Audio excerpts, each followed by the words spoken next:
ভাই আমার বয়স কম, আমি আর পারছি না। কিন্তু তারপরও ভাই জোর করে তার সাথে কাজ করতে বাধ্য করল। আমি আগে কখনো এমন কাজ করিনি, তাই আমার খুব কষ্ট হচ্ছে। আমি কান্না করছি আর বলছি, ভাইয়া আমার খুব কষ্ট হচ্ছে। হ্যালো বন্ধুরা, আমার নাম রেশমি। আজকে আমার ঘটনাটি সম্পূর্ণ শুনলে তোমাদের মেশিন দিয়ে টপটপ করে পানি চলে আসবে। তাই হাতের কাজ করার আগে হাতের কাছে টিস্যু পেপার রেখো। আমি ভাইয়ের ঘরে গেলাম এবং দেখি সে বিছানায় শুয়ে আছে। আমি বললাম, ভাই তুমি আজ ক্লাসে না গিয়ে পুরো দিন বাড়িতে থাকার পরিকল্পনা কেন করলে? সারাদিন আমার সঙ্গে কি করবে? তুমি কি কোনো পরিকল্পনা করছো? তখন ভাই মুচকি হেসে বলল, গতকাল তুমি বলেছিলে না যে একবার চেষ্টা করে দেখতে ক্ষতি নেই। এই কারণেই আমি বাড়িতে থাকতে চেয়েছি। ভুলে গেছো নাকি? তারপর আমি হাসতে হাসতে তার পাশে গিয়ে বসলাম। আর সে আমাকে, বন্ধুরা আজকের গল্পটা খুব বেশি স্পেশাল, তাই কেউ মিস করো না। আমার নাম রেশমি। আমি ইতিহাসের একজন ভাল ছাত্রী। ইতিহাস আমার খুব প্রিয় বিষয়। আমার বড় ভাই রিপন, যার বয়স 21 বছর, তিনি আমার সঙ্গে একই কলেজে পড়েন। আমি এখন প্রথম বর্ষে পড়ছি। আমরা দুই ভাইবোন একসঙ্গে একই ইউনিভার্সিটিতে পড়াশোনা করি। আমাদের ক্লাস প্রতিদিন সকাল 9টায় শুরু হয়। আমরা একসঙ্গে ইউনিভার্সিটিতে যাই। যাতায়াতের সুবিধার জন্য বাবা আমাদের জন্য একটি মোটর সাইকেল কিনেছিলেন। ভাই মোটর সাইকেল চালান আর আমি তার পেছনে বসে ইউনিভার্সিটিতে যাই। তবে রিপন ভাই আমার আপন ভাই নন। আমার বাবা মারা যাওয়ার পরে মা রিপন ভাইয়ের বাবার সঙ্গে বিয়ে করেন। এখন আমরা সবাই একসঙ্গে একটি সুখী পরিবার হিসাবে বাস করি। আমি জানতাম না আমার সৎ ভাইয়ের সাথে আমার জীবনের এমন একটি অধ্যায় শুরু হবে। আমার বাবা মা দুজনেই সরকারি চাকরিজীবী। প্রতিদিন সকাল 8টায় তারা অফিসের উদ্দেশ্যে বাড়ি থেকে বেরিয়ে যান। তাদের অফিসে চলে যাওয়ার পর আমি আর আমার ভাই দুজনে আমাদের দিনের প্রস্তুতি নিতে শুরু করি। আমাদের বাড়িতে একটি মাত্র সাধারণ বাথরুম রয়েছে, তাই প্রথমে আমি গোসল করে তৈরি হয়ে নেই। তারপর আমার ভাই গোসল সেরে নেয়। সাধারণত মেয়েদের তৈরি হতে একটু বেশি সময় লাগে, তাই আমি আগে তৈরি হয়ে নেই। সব প্রস্তুতি শেষে আমি আর আমার ভাই ইউনিভার্সিটির দিকে রওনা দেই। আমাদের ব্যস্ত জীবনের এই দিনগুলোতে আমরা একসাথে সময় কাটানোর সুযোগ পাই, কিন্তু সেই সময়গুলো কখন যেন আমাদের সম্পর্ককে আরও গভীর করে তোলে। বাড়ির গেটটি তালা বন্ধ ছিল, তবে আমাদের প্রত্যেকের কাছে গেটের চাবি থাকে। আমি আর আমার ভাই ক্লাস শেষে বিকেল 4টার দিকে বাড়ি ফিরলাম। বিকেল 6টার দিকে বাবা মা বাড়ি চলে এলেন। এভাবেই প্রতিদিন নির্দিষ্ট রুটিনে আমার দিনগুলো কেটে যাচ্ছিল। কিন্তু একদিন এর একটি ঘটনা আমার জীবনের পুরো গতিপথ পাল্টে দেয়। এটিকে তোমরা হঠাৎ ঘটে যাওয়া একটি ঘটনা বলতে পারো, বা হয়তো ছিল অন্য কিছু। প্রতিদিনের মতো সেদিনও আমরা সকলে একসাথে সকালের নাস্তা করলাম। বাবা মা তাদের অফিসের জন্য প্রস্তুত হয়ে বেরিয়ে গেলেন। বাবা মা বের হওয়ার কিছুক্ষণ পর আমি বাথরুমে গিয়ে দরজা বন্ধ করলাম। সেদিন বাথরুমের দরজা বন্ধ করার পর থেকে কিছু অপ্রত্যাশিত ঘটনা ঘটে গেল, যা আমার মনকে নাড়া দিয়েছিল এবং জীবনের প্রতি আমার দৃষ্টিভঙ্গি সম্পূর্ণরূপে বদলে দিল। সেদিন আমি বাথরুমে ঢুকে নিজের পোশাক খুলে পাশে রাখতে যাচ্ছিলাম। তখন হঠাৎ দরজার নিচ দিয়ে একটি ছায়া দেখতে পেলাম। আমি শাওয়ারের নিচে দাঁড়িয়েছিলাম এবং হালকা ভীত হয়ে পড়েছিলাম। প্রথমে ভেবেছিলাম হয়তো এটা আমার মনের ভুল, কিন্তু যখন মুখে সাবান লাগাচ্ছিলাম তখন আবার দরজার নিচে ছায়াটি নড়াচড়া করতে দেখলাম। আমার মনে হলো কেউ হয়তো দরজার বাইরে থেকে আমাকে লক্ষ্য করছে। তবে বাড়িতে তখন আমি আর আমার ভাই ছাড়া আর কেউ ছিল না। তাই মনে প্রশ্ন উঠল, তাহলে কি আমার ভাই আমাকে লক্ষ্য করছে? তারপর ভাবলাম হয়তো লাইটের প্রতিফলনের কারণে এমনটা দেখাচ্ছে। আমি নিজেকে শান্ত করার জন্য এসব নেতিবাচক চিন্তা এড়িয়ে যাওয়ার চেষ্টা করলাম। তবুও সেই ছায়া বারবার আমার মনে সংশয়ের সৃষ্টি করেছিল। শাওয়ার চালু করে আমি ধীরে ধীরে গোসল করলাম এবং পরিষ্কার হয়ে নিজের পোশাক পরে নিলাম। কিন্তু যখন আমার ওড়না তুলতে গিয়েছিলাম তখন আবার দরজার নিচ দিয়ে একটি ছায়া নড়াচড়া করতে দেখলাম। এবার আমার সন্দেহ আরও গভীর হয়ে গেল। গোসল সেরে আমি নিজের ঘরে চলে এলাম এবং প্রস্তুত হতে লাগলাম।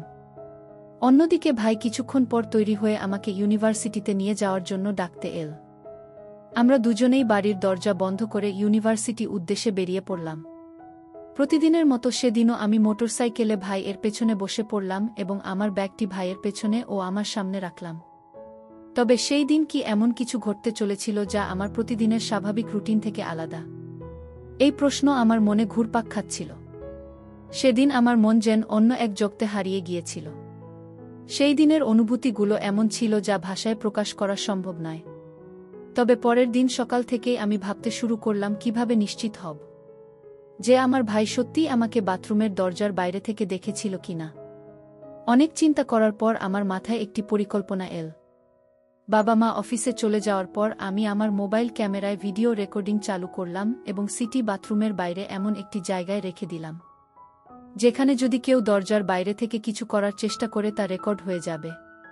মোবাইলটি রেখে আমি বাথরুমে ঢুকে দরজা ভেতর থেকে বন্ধ করলাম। বাথরুমের দরজার দিকে তাকাতেই আবার একটি ছায়া দেখতে পেলাম। এবার আমি বুঝতে পারলাম যে যা কিছু ঘটছে তা ক্যামেরায় ধরা পড়েছে। এই চিন্তা করতে করতে আমি গোসল শেষ করলাম। তারপর বাথরুম থেকে বেরিয়ে এসে মোবাইলটি হাতে নিয়ে নিজের ঘরে চলে গেলাম। ভিডিওটি চালিয়ে যা দেখলাম তাতে আমার বিশ্বাসই হতে চাইছিল না। আমি ভাবছিলাম এটা কিভাবে সম্ভব। এরপর আর কিছু না ভেবে আমি আর আমার ভাই ইউনিভার্সিটির জন্য রওনা দিলাম। আমি মোটরসাইকেলে ভাইয়ের পেছনে বসে ওর গলা জড়িয়ে ধরলাম। মনে মনে ভাবতে লাগলাম কিভাবে ভাইকে সেই ভিডিওটা দেখাব। ঠিক তখনই ভাই বলল, তুই ঠিক আছিস? আমি বললাম, হ্যাঁ ভাই, সব ঠিক। ভাই বলল, তাহলে এত জোরে আমাকে ধরে আছিস কেন? আমি বললাম, জানি না কেন, আজ একটু অস্বস্তি লাগছে। পুরো দিন ইউনিভার্সিটিতে পড়াশোনার মাঝে আমার মন বারবার অন্যদিকে চলে যাচ্ছিল। দুপুরে বাড়ি ফিরে এসে আমি স্থির হতে পারছিলাম না কিভাবে ভাইকে বলব কেন সে এই রকম কাজটা করল। সেটা ভেবে দিশেহারা হয়ে পড়েছিলাম। রাত প্রায় 10টা বাজে। আমি বিছানায় শুয়ে বারবার পাশ ফিরছিলাম। একেবারে ঘুম আসছিল না। নিজের মনে সাহস এনে ভিডিওটা আবার দেখলাম। অনেক ভেবে আমি সেই ভিডিওটা ভাইয়ের মোবাইলে পাঠিয়ে দিলাম, কারণ সে জানুক আমি তার অপরাধ করে ফেলেছি। প্রায় 10 মিনিট কেটে গেল, কিন্তু ভিডিওটা সে দেখল না। আমি ভাবতে লাগলাম, ভাই কেন ভিডিওটা দেখছেন না? বারবার ফোন চেক করছিলাম। 1 ঘন্টারও বেশি সময় কেটে গেল, কিন্তু কোনো প্রতিক্রিয়া নেই। তখন মনে হলো হয়তো ভাই ঘুমিয়ে পড়েছে। এভাবেই রাত কেটে গেল, কিন্তু কোনো উত্তর পেলাম না। অবশেষে আমি হতাশ হয়ে ঘুমিয়ে পড়লাম। পরের দিন রবিবার ছিল। সেদিন বাবা মা, ভাই আর আমি সবাই বাড়িতে ছিলাম। সকালের নাস্তা সবাই একসঙ্গে করলাম। নাস্তার সময় মনে হচ্ছিল যেন কিছু একটা বলবো, কিন্তু সাহস পাচ্ছিলাম না। ভাইয়ের আচরণে কোনো পরিবর্তন দেখিনি। এর মানে সে এখনো আমার পাঠানো ভিডিও দেখেনি। সকাল প্রায় 10টা নাগাদ আমি আমার ঘরে বসেছিলাম। হঠাৎ করে আমার মোবাইলে একটি মেসেজ এল। মেসেজ দেখে আমার হৃদস্পন্দন বেড়ে গেল। মেসেজ আমার ভাইয়ের কাছ থেকে পাঠানো। সে লিখেছে যে সে ভিডিওটি দেখেছে। আমি নিশ্চিত হয়ে গেলাম যে সে ভিডিওটি দেখেছে। আমি তার মেসেজের জবাব দিলাম, কিন্তু এরপর আর কোনো উত্তর পেলাম না। দুপুর হয়ে গেল, কিন্তু এখনো কোনো প্রতিক্রিয়া আসেনি। দুপুরের খাবার সময় আমরা সবাই একসাথে খেতে বসেছিলাম। আমি লক্ষ্য করলাম যে ভাই চুপচাপ মাথা নিচু করে খাচ্ছিল। খাওয়া শেষ করে সে উঠে নিজের ঘরে চলে গেল। আমি বাবা মায়ের সামনে বললাম, ভাই, কিছুক্ষণ পর তোমার ঘরে আসব। তোমাকে কিছু পড়া বুঝিয়ে দেব। সে কিছু না বলে তার ঘরে চলে গেল। খাওয়া শেষ করে মা আর আমি টেবিল গুছিয়ে নিলাম। সব কাজ শেষ করার পর মা বাবা মায়ের ঘরে চলে গেলেন, আর আমি সোজা ভাইয়ের ঘরে চলে গেলাম। ঘরে ঢুকে দেখি ভাই জানালার পাশে দাঁড়িয়ে আছে। আমি ঘরে ঢুকে দরজা ধীরে ধীরে বন্ধ করলাম। তারপর রিপন ভাইয়ের কাছে গিয়ে দাঁড়ালাম। দেখলাম ওর চোখে জল গড়িয়ে পড়ছে। ওর চেহারায় অপরাধবোধ স্পষ্ট ছিল। রিপন ভাই আমার চোখের দিকে তাকিয়ে খুব ধীরে বলল, দুঃখিত। আমি বুঝতে পারছিলাম সে ভেতরে ভেতরে খুব খারাপ অনুভব করছে। ও যেন আরও ভেঙে না পড়ে। তাই আমি সামনে এগিয়ে এসে তাকে আলতো করে জড়িয়ে ধরলাম। তারপর ধীরে ধীরে তার কানে বললাম, এই বয়সে এরকম ভুল হয়ে যায়। এতে দুঃখ পাওয়ার কিছু নেই। আর আমরা তো সৎ ভাই বোন, তাই এটা নিয়ে বেশি ভাবারও দরকার নেই। আমার কথা শুনে রিপন ভাই হতবাক হয়ে আমার দিকে তাকাল। সে বলল, কিন্তু আমরা তো ভাই বোন, তাই না? আমাদের উচিত সম্পর্কের মর্যাদা রক্ষা করা। এই সীমারেখা পেরোনোর ঠিক হবে না। তাকে আরও স্বাভাবিক করার জন্য আমি মৃদু হেসে বললাম, আচ্ছা ঠিক আছে, গুরুজনের মতো উপদেশ। কিন্তু চিন্তা করো না, আমি জানি তুমি ভুল বুঝতে পেরেছ। আমি বললাম, ওহ, এখন বড় বড় নীতি কথা মনে পড়ছে। তখন তো এসব মনে পড়েনি যখন আমাকে গোসল করতে দেখছিলে। তখন কোথায় ছিল তোমার এই নীতি? তারপর আমি মৃদু হাসি দিয়ে বললাম, এগুলো নিয়ে ভাবনা ভাই। তুমি সবসময় আমার বড় ভাই থাকবে, আর আমি তোমার সেই আদরের ছোট বোন। এরপর এক চোখ টিপে মজা করে বললাম, তবে ভাই একবার চেষ্টা করে দেখলে ক্ষতি কি? আমি কাল সন্ধ্যায় তোমার অপেক্ষায় থাকব। এই কথাটা আমি হেসে বললাম এবং তারপর তার ঘর থেকে বেরিয়ে এলাম। সে হতবাক হয়ে আমার দিকে তাকিয়ে রইল। সেই রাতে আমরা সবাই একসঙ্গে খাবার টেবিলে বসেছিলাম। খাওয়ার সময় আমার ভাই বলল, কাল ইউনিভার্সিটিতে নাকি একটা ছোটখাটো খেলার আয়োজন হচ্ছে, তাই আমি কাল ইউনিভার্সিটিতে যাব না। মা বললেন, তাহলে রেশমিরও যাওয়ার দরকার নেই। বাবা বললেন, রিপন, তুমি কি খেলাধুলায় আগ্রহী নই? ভাই উত্তর দিল, জি বাবা, আমি ব্যাট বল খেলায় আগ্রহী, কিন্তু এখানে সেটা হচ্ছে না। এখানে কিছু নতুন খেলোয়াড় এসেছে যারা ছোট ছোট স্কুল থেকে এসে ইউনিভার্সিটিতে প্র্যাকটিস করছে। বাবা বললেন, ঠিক আছে, তাহলে কাল তোমরা দুজনেই বাড়িতে থাকবে। আমি ভাইয়ের দিকে তাকিয়ে এক গোপন হাসি দিলাম। পরের দিন সকালে বাবা আর মা অফিসে চলে গেলেন। এরপর আমি রিপন ভাইয়ের ঘরে গেলাম এবং দেখি সে বিছানায় শুয়ে আছে। আমি বললাম, ভাই, তুমি আজ ক্লাসে না গিয়ে পুরো দিন বাড়িতে থাকার পরিকল্পনা কেন করলে? সারাদিন আমার সঙ্গে কি করবে? তুমি কি কোনো পরিকল্পনা করছো? তখন রিপন ভাই মুচকি হেসে বলল, গতকাল তুমি বলেছিলে না যে একবার চেষ্টা করে দেখতে ক্ষতি নেই? এই কারণেই আমি বাড়িতে থাকতে চেয়েছিলাম। ভুলে গেছো নাকি? আমি হাসতে হাসতে বললাম, বাহ ভাই, তুমি তো বেশ চালাক। তো কাল বড় বড় নীতির কথা বলেছিলেন, আর আজ এমনভাবে কথা বলছো যেন সব ভুলে গেছ। আমি মজা করে তাকে খোঁচা দিতে লাগলাম। আমার কথা শুনে সে হেসে উঠে দৌড়ে আমার পেছনে এল। আমাকে ধরার জন্য ছুটতে লাগল। রেশমি বলল, তুমি একদম ঠিক বলেছ ভাই। আমাদের সম্পর্কটা এমন নয় যে এতে কোনো সীমা আছে। একবার চেষ্টা করলেই বা ক্ষতি কি? রিপন ভাই হালকা হাসি দিয়ে বলল, ঠিকই বলেছ। চলো আজ একটা নতুন অধ্যায় শুরু করি। এরপর রেশমি এবং রিপন ভাইয়ের কথোপকথনে একটু গম্ভীর হয়ে গেল, আর সে কিছুটা সংকোচ অনুভব করছিল, কিন্তু তার মনে একটা অদ্ভুত আকর্ষণ তৈরি হচ্ছিল। রেশমি বলল, তুমি কেন এমন মজার ছলে কথা বলো? বন্ধুত্বের একটা সীমা থাকা উচিত, তাই না? রিপন ভাই একটু কাছে এসে বলল, যদি বন্ধুত্ব এতটাই গভীর হয় যে সেটি ভালোবাসার সীমা ছাড়িয়ে যায়, তবে সেটা কি ভুল হবে? রেশমির মুখে একটি মৃদু হাসি ফুটে উঠল। সে কিছুক্ষণ চুপচাপ থাকল, যেন নিজের মনকে বোঝার চেষ্টা করছে। রিপন ভাই কিছুক্ষণ নীরবে দাঁড়িয়ে ছিল, যেন সে বুঝতে চেষ্টা করছিল। তার হৃদয়ের এক কোণে একটি অনুভূতি জেগে উঠেছিল যা আমার প্রতি আকর্ষণ তৈরি করেছিল। তবে নিজেকে থামিয়ে বললাম, না ভাই, এটা সম্ভব নয়। এটা সঠিক হবে না।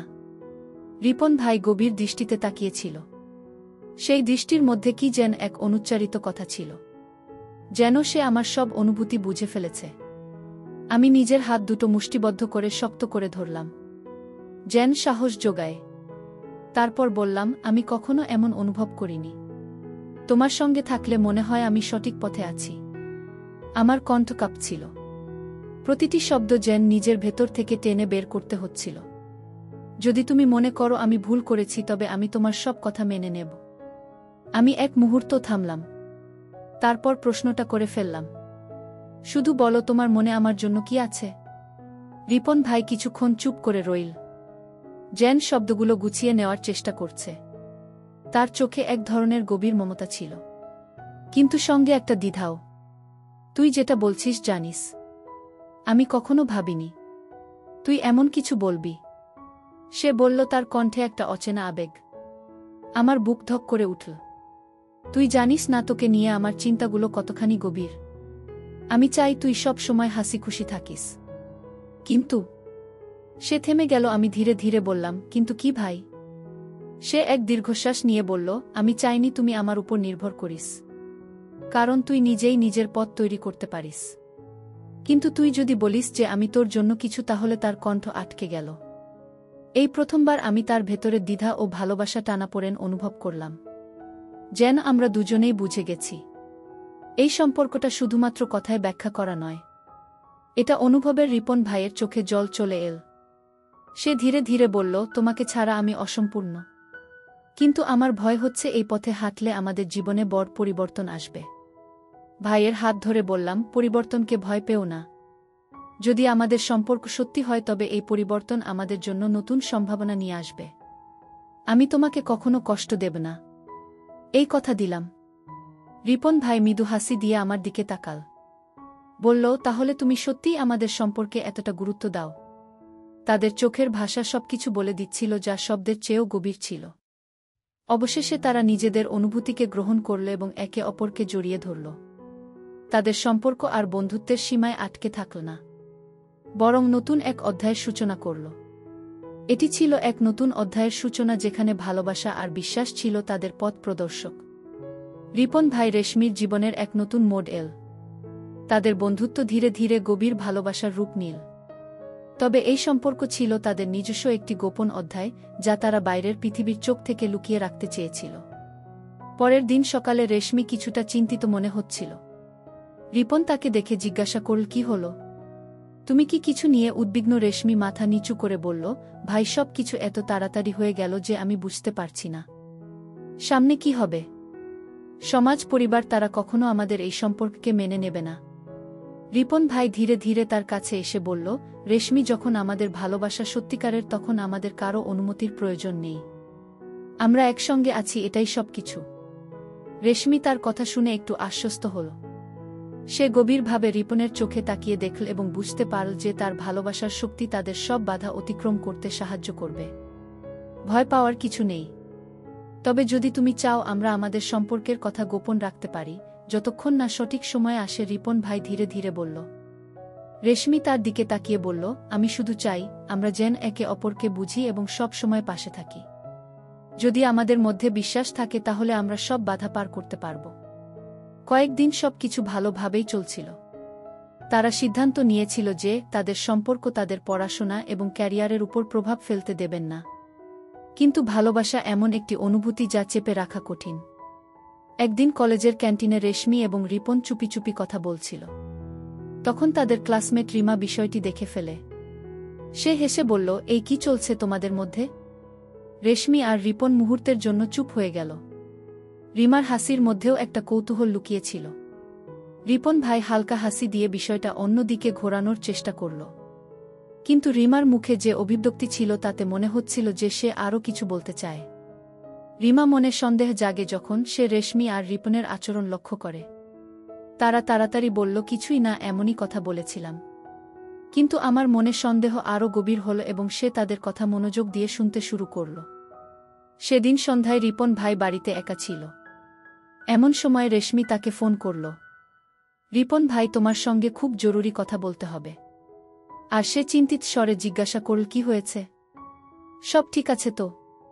রেশমি বলল, তুমি একবার ছাদে চলে এসো। রিপন ভাই ছাদে গিয়ে দেখে রেশমি আগেই সেখানে অপেক্ষা করছে, তার হাতে একটি লাল গোলাপ। রিপন ভাইকে দেখে রেশমি বলল, আমি আর লুকিয়ে রাখতে পারছি না ভাই, আমি তোমাকে ছাড়া আর এক মুহূর্ত থাকতে পারি না। আমি চাই সবাই জানুক যে আমি তোমাকে ভালোবাসি। ভাই হতভম্ব হয়ে গেল। কিছুক্ষণ চুপ থেকে বলল, কিন্তু রেশমি, তুমি বুঝতে পারছো এর মানে কি? পরিবার, বন্ধু, সমাজ, সবাই আমাদের নিয়ে প্রশ্ন তুলবে। আরও সীতার চোখে তাকিয়ে বলল, আমার কিছু যায় আসে না। আমি শুধু তোমাকে পাশে চাই। তুমি থাকলে আমি সব চ্যালেঞ্জের মোকাবিলা করতে পারব। ভাইয়ের চোখ ভিজে গেল। সে রেশমির হাত থেকে গোলাপটি নিল এবং মৃদু হেসে বলল, যদি তোমার ভালোবাসা এতটাই শক্ত হয় তবে আমিও সব বাধা পার করার সাহস পাব। আমরা সব কিছুর সম্মুখীন হতে প্রস্তুত, তবে আমাদের এগোতে হবে সতর্কতার সঙ্গে।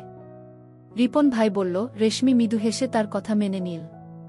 তার হাসির মধ্যে যেন এক ধরনের আশ্রয় ছিল, এক ধরনের মমতার সুর। সে চোখ তুলে তাকাল, যেন তার চোখ দিয়ে বলছে, আমি তোমার উপর বিশ্বাস করি। তারা একে অপরকে জড়িয়ে ধরল। সেই আলিঙ্গন ছিল নীরব অথচ এত গভীর যে হাজার শব্দেও তা বোঝানো যাবে না। এটি ছিল তাদের সম্পর্কের আরেকটি পদক্ষেপ, একটি অদৃশ্য প্রতিজ্ঞা যেখানে দুজনেই একে অপরকে বলছিল, যাই হোক না কেন আমরা একসাথে থাকব। তাদের ভালোবাসা এখন আর শুধু একটি গোপন বিষয় ছিল না, এটি হয়ে উঠল এমন একটি অনুভূতি যা প্রতিটি বাধাকে জয় করার সাহস যোগায়। রেশমি অনুভব করল তার ভালোবাসা তাকে দুর্বল নয় বরং শক্তিশালী করে তুলেছে। সে জানে তারা একসাথে থাকলে কোনো বাধাই তাদের থামাতে পারবে না। ওই মুহূর্তে যেন পুরো পৃথিবী থেমে গিয়েছিল। কেবল ছিল তাদের নিঃশ্বাসের শব্দ আর একে অপরের উপস্থিতি উষ্ণতা। তাদের ভালোবাসা যেন বাতাসে মিশে এক অদ্ভুত ছন্দ তৈরি করেছিল, একটি ছন্দ যা তাদের জীবনকে নতুন করে বেঁধে দিয়েছে। বন্ধুরা, এই গল্পটি তোমাদের কেমন লাগলো? যদি এই গল্পটি ভালো লেগে থাকে তাহলে দয়া করে ভিডিওটি লাইক করো এবং আমাদের চ্যানেলটি সাবস্ক্রাইব করো। পাশে থাকা বেলাল আইকনটি প্রেস করো, যাতে করে আমরা যখনই নতুন ভিডিও আপলোড করি তার নোটিফিকেশন সবার আগে তোমাদের কাছে পৌঁছে যায়। ধন্যবাদ, দেখা হবে আমাদের পরবর্তী ভিডিওতে।